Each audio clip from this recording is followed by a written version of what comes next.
Bonjour à toutes et tous. Aujourd'hui, un seul point. La marche du 16 octobre à Paris. Vous en avez certainement entendu parler, mais retenez bien cette date. Le dimanche 16 octobre, à partir de 14 h, au départ de la place de la Nation, la France insoumise organise une grande marche de milliers et de milliers contre la vie chère, contre la politique de Macron. Nous devons y être le plus nombreux possible. Vous en avez certainement entendu parler également. La semaine dernière, Macron a abattu ses cartes sur la réforme des retraites. Il maintient tout de sa réforme, c'est-à-dire sa volonté d'allonger à 65 ans l'âge de départ à la retraite. Et il maintient également sa volonté de détruire les régimes spéciaux. Il entend donc mettre sur la table un projet de loi qui sera examiné d'ici décembre ou janvier prochain.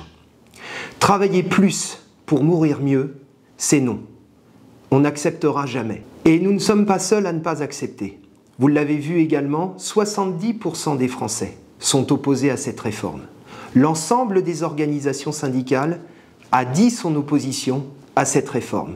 Et pourtant, Macron maintient tout. Et pourtant, il maintient son cap. Il va même plus loin, puisqu'il menace d'utiliser l'article 49.3 de la Constitution qui lui permet de passer en force. Et il menace, s'il y a blocage à l'Assemblée, et nous ferons tout pour bloquer, de dissoudre purement et simplement le Parlement. Bref, comme je l'ai dit, il maintient le cap de sa politique. Une politique qui conduit au désastre. À l'hôpital, dans l'école, chez les jeunes, c'est le désastre. Il est déjà là. Et je ne parle pas de la situation de millions et de millions qui sont pris à la gorge aujourd'hui même par l'inflation et par l'explosion des prix.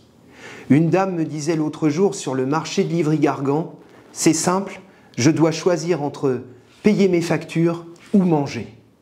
Cette situation ne peut plus durer. Et pourtant, Macron a l'intention de continuer encore et encore sa politique envers et contre tout, et contre le pays, contre la volonté de l'immense majorité.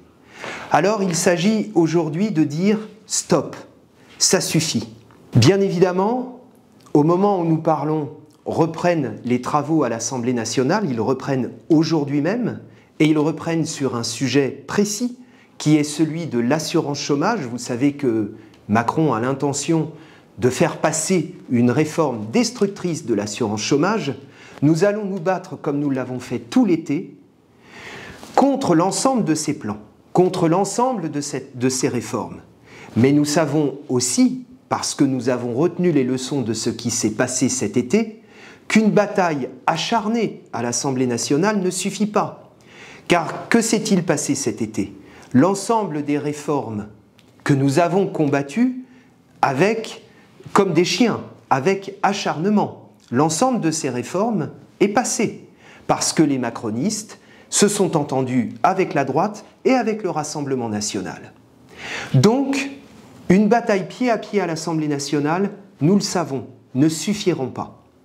Il s'agit donc également de se battre sur le terrain, de mobiliser des milliers et des milliers pour dire « stop, cette politique doit s'arrêter ». L'aspiration aujourd'hui à ce que cette politique s'arrête s'exprime de plus en plus, elle s'exprime notamment sur le terrain des grèves. Nous le voyons en ce moment dans toute une série de secteurs. Les salariés dans plusieurs entreprises décident la grève parce qu'ils n'en peuvent plus.